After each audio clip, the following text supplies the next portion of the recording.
How to factory reset your iPhone. So hello guys, welcome back to my YouTube channel. In this quick tutorial I'll be showing you how you can easily factory reset your iPhone settings.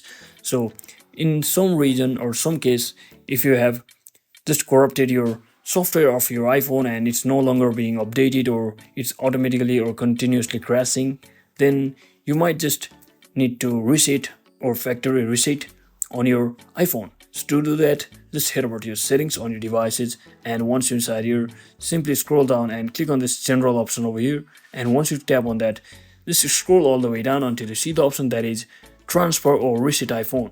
So just tap on this, and from over here you can see there is the option that is reset or erase all content app settings. So you just have to tap on this reset, and if you just want to reset all of the settings, you can just tap on this reset all of settings, which will basically reset all of these settings such as network, keyboard, handwriting, home screen, location, and privacy.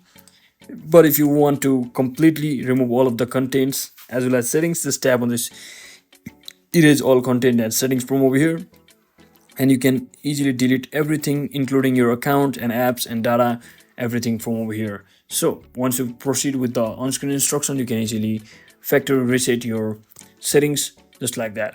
So that is it for today guys. Thanks for watching. Don't forget to like and subscribe to the channel. See you on the next one.